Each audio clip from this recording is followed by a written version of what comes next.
Hey y'all, welcome back. I hope that you've been doing well. April is here, we're nearly here, and I hope that you're getting some sunlight. This month, I wanted to give you some recommendations for Sexual Assault Awareness Month. I have no idea if YouTube is going to allow me to say those words or make this content, but we are finding out together.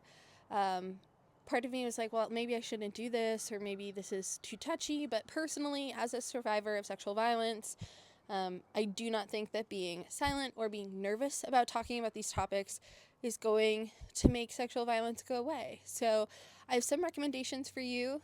If at any point you think, this is too heavy for me, I can't do this, take care of yourself. First and foremost, you need to take care of you. But if you are in a place where you can consume this content and think thoughtfully about the way that we have normalized violence towards women in US society in particular, let's do that together. I'm going to make these recommendations in 3 parts. So I'm going to give you some fiction recommendations that explore violence toward women. Then I'm going to give you some romance recommendations with consent kings, because in addition to talking about violence towards women, I do want to read or recommend some books that celebrate enthusiastic and affirmative consent. And then I'm going to offer some nonfiction recommendations at the end. All right, let's start with some fiction. I've got some classics for us. I'm not going too out of the box. First, I want to start with The Handmaid's Tale. This, at one point, I would say, is the hyperbole of what happens when we see women as only being valuable for their bodies and their ability to reproduce. It is feeling less and less hyperbolic by the day, but I do think it's an important read. If you want to read something similar to The Handmaid's Tale, told from the perspective of a Black woman, you might want to check out The Blueprint.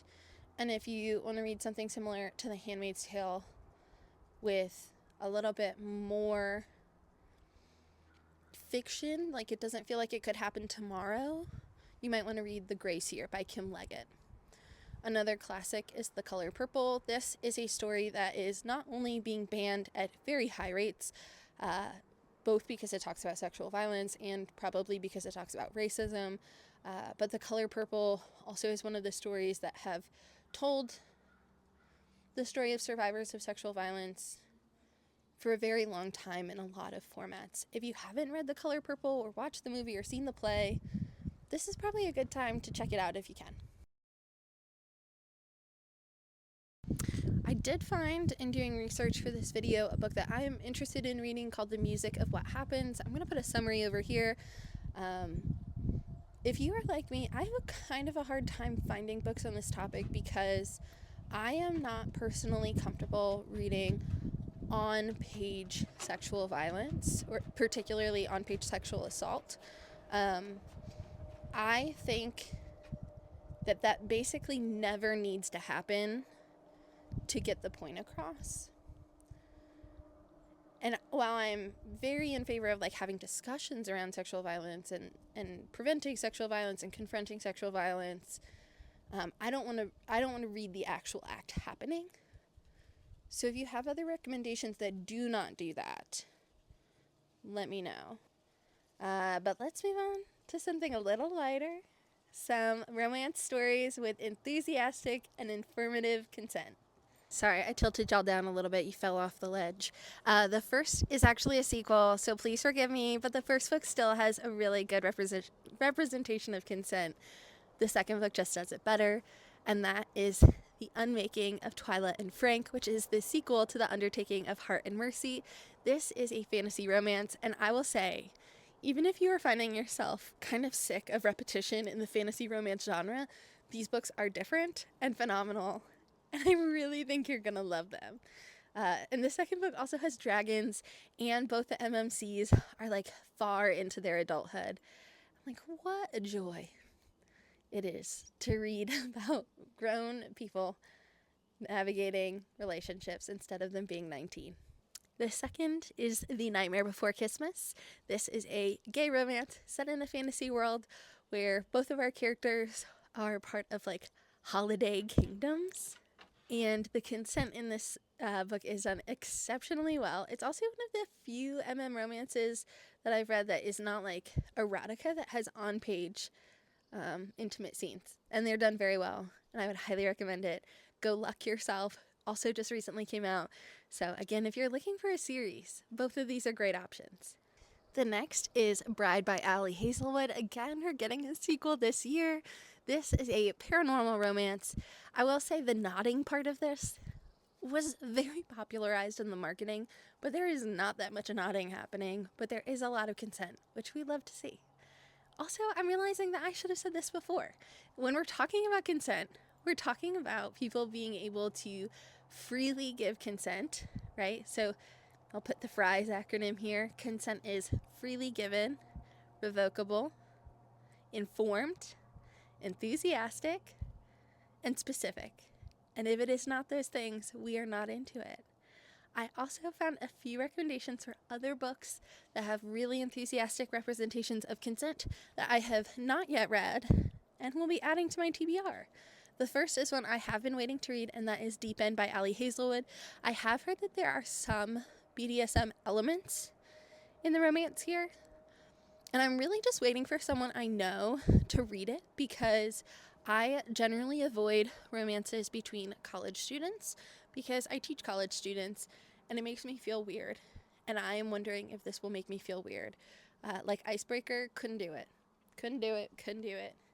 I work with college students every day. I don't want to think about them in that way. It makes me feel weird. So if you think I can read Deep End without feeling weird, let me know. Also, The Charm Offensive has been on my TBR for ages. I don't know why. I think it's because every time it comes up on my Libby holds, I think I'm going to listen to it right away, and I don't. But I have heard that the relationship in The Charm Offensive is very, very thoughtful and interesting, and I think we should all check it out. One more that I know absolutely nothing about other than many Reddit threads recommend this because of the representation of consent is role-playing, and I will put the summary on the screen as well. One additional rec, if you're looking for something very smutty, that I think I remember there being like a really heavy emphasis on consent, is Trick Shot. So if you're looking for something that is basically just smut with consent, I would recommend that. All right, we are moving into the nonfiction. Some of these are going to be pretty heavy recommendations, so as always, do what you need to do to take care of yourself. If you are piecing out on this video, but you want to give me a like or a subscribe before you do, I won't stop you. And so here are some of my recommendations. A pretty fundamental read for me is The Dark End of the Street, and this talks about the role that Black women played in the fight against sexual violence. I read this a few years ago. I will never get rid of my copy of this because it was so informative to me, and if you want to better understand organizing and the skills of Black women in organizing, this would be a phenomenal read. A memoir that I hope to read soon, I talked about this in another video. I believe I have a copy somewhere in my home that I cannot find, but I am on the Libby waitlist, is Know My Name by Chanel Miller. And the basic premise of this memoir is that in the wake of her assault by Brock Turner's name and face were popularized and made famous. And while Chanel was discussed, she was just kind of cast aside as a victim. And so her memoir tells her story and her journey. And I think that that's really important. There have been times in my life where I mentally was not in a place where I could handle this, but I think I'm there now. And I think it's really important to bear witness to her story if I can. Another difficult read is In the Dream House. This is a story of domestic violence. I read this in preparation for a book club that I then found myself just like not ready to participate in. But it is a intense and important story, and I would definitely recommend it. This next one is maybe not the most like well edited collection of stories, but when I was in college, a woman I know who does a lot of work around interpersonal violence gave me a copy of We Believe You, and this is the story of sexual assault survivors on a college campus. And reading these stories is what made me brave enough to share my story with other people around me. At the time it happened, I choose to not report, and that was my right. But hearing these other stories made me feel a lot less lonely in that. But they are frustrating and they will make you so mad. But I think that the right thing to do when we have capacity to do it is to listen to survivors, and this is a really great collection of stories. One book that I found in preparing for this video is Unbound by Tarana Burke, who is part of the Me Too movement. I've put a hold on this book through my local library to hopefully read during the month of April, and so I will definitely review it and let you know what I think afterward. And if you made it to the end of this video, I appreciate you. Thanks for sticking around. I know this isn't like the most fun or easy topic, but I think we all know that it's an important one. If you have or are experiencing violence, just know that you are not alone and there are people who can help you. I am going to put some national resources here, but know that there are almost certainly local resources in your area. And if you ever find yourself in a situation where you need help finding those resources, I don't know if there are DMs on YouTube, but on all of my other platforms, you are welcome to DM me and I will absolutely help you find resources local to your area, because you deserve to have safe and healthy love that doesn't harm you, and we all deserve that. And yeah, check back either the next Sunday or Wednesday at noon for more.